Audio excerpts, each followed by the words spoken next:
রমজান মাস অনেকটা খুশি আর অনেকটা আনন্দ নিয়ে বেশ ভালোভাবেই শুরু হয়েছিল, কিন্তু এই খুশি আর আনন্দ মাঝপথে যে থেমে যাবে সেটা একদমই বুঝতে পারিনি। আমাদের জীবনে কখন কি হয় সত্যি বলা যায় না। আসসালামু আলাইকুম বন্ধুরা, welcome back to my channel. সবাই কেমন আছো বন্ধুরা? আশা করি সবাই খুব ভালো আছো। এখন আমি যাব ইফতারে সমস্ত কিছু রেডি করতে। অনেকগুলো কাজ আমি আগে থেকে এগিয়ে রেখেছি, কারণ একেবারে একসঙ্গে সব কিছু করতে গেলে একটু এলোমেলো হয়ে যায়। যাই হোক, এবার রান্নাবান্নাতে হাত লাগাই, না হলে অনেকটা লেট হয়ে যাবে। বন্ধুরা, এই ব্লগের শুরুতেই তোমাদেরকে কিছু কথা বললাম, সেটা কেন বললাম তোমাদেরকে আস্তে আস্তে সবটাই বলবো।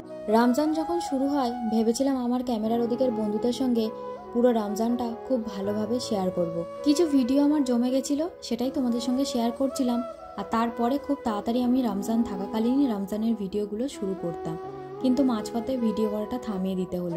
রমজান মাসে রোজকার মতো সানায়াকে দুপুরে ঘুম পাড়িয়ে আমি কিছুক্ষণ পরে যাই আসরের নামাজ পড়তে। আসরের নামাজ পড়ে উঠে রাতে রান্না করি আর তার সঙ্গে বানাই ইফতার। সেই সময় একটা ফোন আসে। আমার ছোট বোন ফোনটা করেছিল। রোজই ফোন করে বারবার করে, সানায়াকে দেখার জন্য কখনো, আর না হলে সানায়াকেই করছে সেটা জানার জন্য। আমি সেটাই ভেবেছিলাম। ফোনটা ধরাতেই সঙ্গে সঙ্গে বলল, দিদি মায়ের না অ্যাক্সিডেন্ট হয়েছে। প্রথমে ভাবছিলাম আমি হয়তো ভুল শুনছি, আবার আমি ছোট বোনকে জিজ্ঞাসা করি, ও একই কথাই বলে। সেই মুহূর্তে আমি যে কি বলবো আর কি করব একেবারেই বুঝতে পারছিলাম না। ছোট থেকে এত বড় হয়েছি, মাকে খুব কম অসুস্থ হতে দেখেছি। মা যদিও বা অসুস্থ হয়, পরের দিন চেষ্টা করে উঠে দাঁড়ানোর। সেই মানুষটার জন্যই হসপিটাল থেকে ফোন এসছে আমার মেজ বোনের কাছে, আপনাদের পেশেন্ট হসপিটালে আছে, কোনো কথা বলতে পারছে না, আপনারা তাড়াতাড়ি আসুন। আমার বোনেরা অনেক আগেই হসপিটালে চলে গেছিল। খবরটা আমাকে অনেক পরে দিয়েছে, পরিস্থিতি অনেকটা সামলে নিয়ে। মায়ের ডান হাতে প্রচণ্ড চোট হয়েছে, একটুর জন্য হাতটা ভাঙেনি, কিন্তু হাতে 9খানা স্টিচ পড়েছে। আর সারা হাত জুড়ে যে কত জায়গায় কাটাছেঁড়ার দাগ আছে তার কোনো ঠিক নেই। আরও নানান জায়গায় চোট হয়েছে। মা আজকে খুবই অসুস্থ। আর এই যে ভিডিওটা বন্ধুরা তোমাদের সঙ্গে এখন শেয়ার করছি, এটা মায়ের অ্যাক্সিডেন্ট হওয়ার আগে ভিডিওটা আমি করেছিলাম। রোজার তো প্রথম থেকে ঈদের কেনাকাটা শুরু হয়ে যায়, আর মা প্রথম দিকে গিয়ে ঈদের জন্য কিছু কেনাকাটা করেছিল। তার মধ্যে কিছু জিনিস চেঞ্জ করার খুব দরকার হয়ে পড়েছিল। সেই সব জিনিসপত্র নিয়ে মা চেঞ্জ করতে বেরিয়েছিল দুপুরবেলা।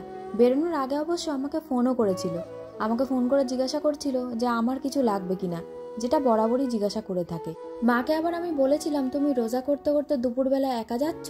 মা তখন আমাকে বলেছিল, আমি তাড়াতাড়ি চলে আসব, খুব বেশিক্ষণের কাজ না তো, যাবো আর আসবো। মা যখন একা কোথাও বেরোয় আমি বারবার করে মাকে জিজ্ঞাসা করি ফোন করে, মা কোথায় আছে।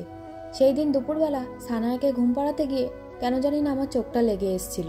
মা কেনাকাটা করে যে অটোতে ফিরছিল, অটোর যে ড্রাইভার এত বেপরোয়াভাবে অটো চালাচ্ছিল, একটা বাসের সঙ্গে অ্যাক্সিডেন্ট করে। মা সেই মুহূর্তেই সেন্সলেস হয়ে যায়। মায়ের যখন সেন্স ফেরে মা তখন হসপিটালে। আমার বোনেরা খবর পাওয়া মাত্র হসপিটালে পৌঁছে যায়। সেদিন আমি নামাজ পড়ে উঠে ভাবছিলাম মাকে ফোন করব। মা বেরোলো, একবারও ফোন করা হলো না। আর বরাবরই মা কোনো কিছু কেনাকাটা করলে আমাকে বাড়িতে এসে ফোন করে ভিডিও কল করে প্রত্যেকটা জিনিস দেখায়, সেটাও এখনো দেখালো না। সেই সবই ভাবছিলাম আর রান্নাঘরে গিয়ে একটু কাজ এগিয়ে নিয়ে ভাবছিলাম ফোন করব। তারই মাঝে হঠাৎ করে ছোট বোন ফোন করে আমাকে খবরটা দেয়। কিছু বেপরোয়া মানুষের জন্য আজকে আমার মায়ের এই অবস্থা। প্রায় দিনই নিউজে শুনে থাকি এরকম ঘটনা, কিন্তু সেটা যে আমার বাড়িতে আমার মায়ের সঙ্গেই হবে সেটা কোনোদিনই ভাবতে পারিনি। আর নিজেও মন থেকে চাই কারোর বাড়িতে যেন এরকম ঘটনা না ঘটে। যে মানুষটা সব কাজ সামলে রোজ আমাকে নিয়ম করে ফোন করে ডাকে, এখনো ঘুম থেকে উঠিসনি। যে মানুষটা সারাদিন ধরে ফোন করে জিজ্ঞাসা করে সানায়া কি করছে, সানায়াকে টাইমে খাইয়েছে কিনা, আমরা কি করছি, সেই মানুষটা আজকে 2 মিনিটের বেশি ফোন করলে কথা বলতে পারে না।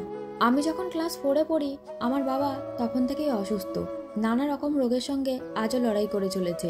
মাকে কিন্তু কোনোদিন আমি ভেঙে পড়তে দেখিনি, যদিও বা কখনো ভেঙে পড়েছে আমাদের কথা ভেবে নিজেকে বারবার সামলে নিয়েছে।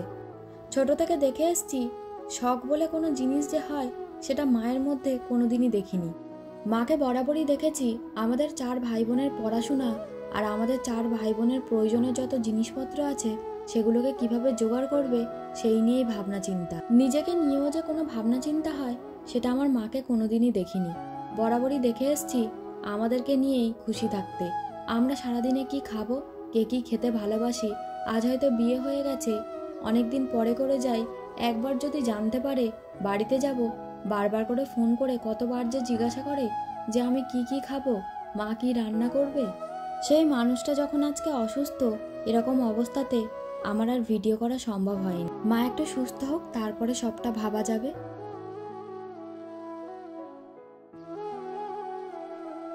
ইফতার সেরে মগরিফের নামাজ আদায় করা হয়ে গেছে, আর ওদিকে রান্নাঘরে দেখলাম সানায়ের বাবা। ইফতারের জন্য মশলা চিজ পাও বানিয়েছিলাম, সেখান থেকে কিছুটা আলুর পুর বেঁচে গিয়েছিল, সেটা দিয়েই সানায়ের পাপা কয়েকটা আলুর চপ ভেজে নিল। সবসময় নিজের বানানো খাবার খেতে একদমই ভালো লাগে না। মাঝে মাঝে কেউ যদি খাবার বানিয়ে মুখের সামনে দেয়, তাও আবার রোজার সময়, তার থেকে ভালো কিছু তো আর হয় না। আলুর চপগুলো প্রায় ভাজা হয়ে গেছে, আর এদিকে টেবিলটাকে একটু পরিষ্কার করে নেব। আসলে ইফতার করার সময় শরবত, খেজুর, কাঁচা ছোলা আর ফলটাই খাওয়া হয়। তারপরে নামাজ আদায় করে এসে অন্যান্য যে সমস্ত খাবার রোজ তৈরি করা হয় ইফতারে, সেইগুলো আস্তে আস্তে ধীরে সুস্থে খাওয়া হয়। টেবিলটা একটু পরিষ্কার করে নিয়ে সানায়ের পাপার খাবারটা বেড়ে দেব, তারপরে আমার খাবারটাও বেড়ে নিয়ে খাওয়া দাওয়াটা কমপ্লিট করে নেব। ইফতারে মশলা চিজ পাও বানিয়েছিলাম, টেবিলেই রাখা ছিল, তো ওদিকে নামাজ পড়াতে ব্যস্ত ছিলাম। সানায়া প্রত্যেকটা খাবার যে একটু একটু করে টেস্ট করে দেখেছে, খাবারের চেহারা দেখে সেটাই মনে হচ্ছিল। সব খাবারই টেস্ট করে, তারপরে কোনো খাবার আর খেতে চায় না। সানায়ার খাওয়া দাওয়া নিয়ে বাড়িতে রোজ একটা গন্ডগোল বেঁধে যায়। প্রত্যেক বাড়িতে হয়তো ছোট বাচ্চা থাকলে সব থেকে বড় সমস্যা হলো খাওয়া দাওয়া নিয়ে। এবার তাহলে খাওয়া দাওয়া সেরে নেওয়া যাক। এ বাবা, তুই এখানে বসে বসে এরকম বদমাইশি করছিস? সানায়া যখনই চুপচাপ থাকে, তার মানে কোনো দুষ্টুমি করছে, আর ও দুষ্টুমি দেখাবো বলেই ঘর থেকে ক্যামেরাটা অন করে নিয়ে আসছিলাম। বাইরে এসে এরকম কাণ্ড দেখে আমার তো মাথায় হাত। আজকাল সানায়া এতটাই দুষ্টু হয়েছে, সারাক্ষণ নানা রকম কাণ্ড করতে থাকে। এরকম দুষ্টুমি দেখে হাসবো না কাঁদবো না ওকে বকা দেবো, আমি নিজেই বুঝতে পারছিলাম না। একটু যদি চোখের আড়াল হয়, এরকম নানা রকমের বদমাইশি করে বসে থাকে। আর পাউডার মেখে তো নিজেকে ভূত বানিয়ে ফেলেছে। আমি এখান থেকে নিয়ে যাওয়ার চেষ্টা করছি, ও তো এখান থেকে একেবারেই যাবে না।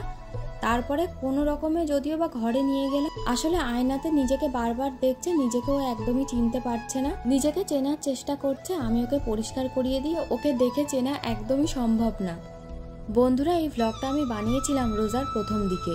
এখন তো বেশ অনেকটা দিন কেটে গেছে, রোজা প্রায় শেষ। আমার মা আস্তে আস্তে সুস্থ হচ্ছে। তোমরা যেন আমার ভিডিওটা দেখছো, আমার মায়ের জন্য দোয়া করো, প্রে করো। আমার মা যেন আবার আগের মতো সুস্থ হয়ে যায়, স্বাভাবিক হয়ে যায়। রাস্তায় যে সমস্ত লোকজনেরা বেপরোয়াভাবে গাড়ি চালান, তাদের উদ্দেশ্যে একটা কথাই বলবো, নিজেদের কথা ভাবুন। আর রাস্তায় অন্যান্য যে সমস্ত লোকজনেরা আছে তাদের কথা ভাবুন, তাদের পরিবার আছে সেটাও ভেবে দেখবেন। একটা দুর্ঘটনায় একটা পরিবারের কতটা ক্ষতি হয়, যে পরিবারে ঘটে সেই পরিবারই সেটা জানে। সবাই সুস্থ থাকবেন, ভালো থাকবেন।